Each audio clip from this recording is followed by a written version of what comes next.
Genèse, chapitre 29. Jacob, Marie-Léa, et Rachel.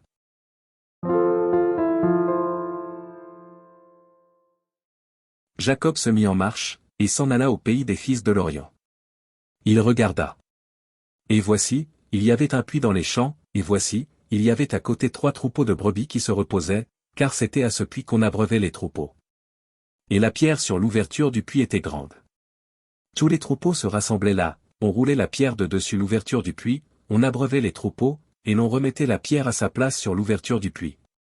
Jacob dit aux bergers, « Mes frères, d'où êtes-vous » Ils répondirent, « Nous sommes de Charan. » Il leur dit, « Connaissez-vous Laban, fils de Nachor » Ils répondirent, « Nous le connaissons. » Il leur dit, « Est-il en bonne santé » Ils répondirent, « Il est en bonne santé, et voici Rachel, sa fille, qui vient avec le troupeau. » Il dit, « Voici, il est encore grand jour, et il n'est pas temps de rassembler les troupeaux, abreuvez les brebis, puis allez, et faites-les paître. » Ils répondirent, « Nous ne le pouvons pas, jusqu'à ce que tous les troupeaux soient rassemblés, c'est alors qu'on roule la pierre de dessus l'ouverture du puits, et qu'on abreuve les brebis. » Comme il leur parlait encore, survint Rachel avec le troupeau de son père, car elle était bergère.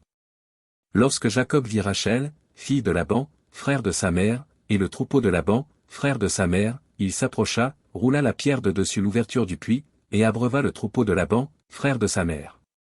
Et Jacob baisa Rachel, il éleva la voix et pleura. Jacob apprit à Rachel qu'il était parent de son père, qu'il était fils de Rebecca. Et elle courut l'annoncer à son père. Dès que Laban eut entendu parler de Jacob, fils de sa sœur, il courut au-devant de lui, il l'embrassa et le baisa, et il le fit venir dans sa maison. Jacob raconta à Laban toutes ces choses. Et Laban lui dit, « Certainement, tu es mon os et ma chair. » Jacob demeura un mois chez Laban. Puis Laban dit à Jacob, « Parce que tu es mon parent, me serviras-tu pour rien?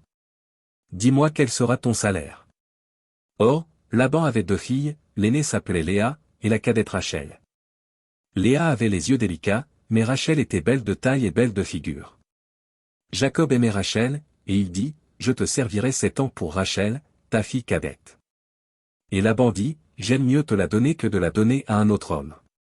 Reste chez moi. » Ainsi Jacob servit cette année pour Rachel, et elles furent à ses yeux comme quelques jours, parce qu'il l'aimait.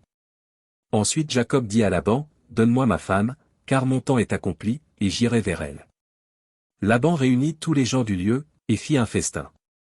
Le soir, il prit Léa, sa fille, et l'amena vers Jacob, qui s'approcha d'elle.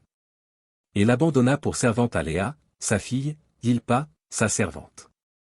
Le lendemain matin, voilà que c'était Léa. Alors Jacob dit à Laban, « Qu'est-ce que tu m'as fait? N'est-ce pas pour Rachel que j'ai servi chez toi? Pourquoi m'as-tu trompé? » Laban dit, « Ce n'est point la coutume dans ce lieu de donner la cadette avant l'aînée. Achève la semaine avec celle-ci, et nous te donnerons aussi l'autre pour le service que tu feras encore chez moi pendant cette nouvelle année. » Jacob fit ainsi, et il acheva la semaine avec Léa, puis Laban lui donna pour femme Rachel, sa fille. Et Laban donna pour servante à Rachel, sa fille, Bila, sa servante. Jacob alla aussi vers Rachel, qu'il aimait plus que Léa, et il servit encore chez Laban pendant cette nouvelle année.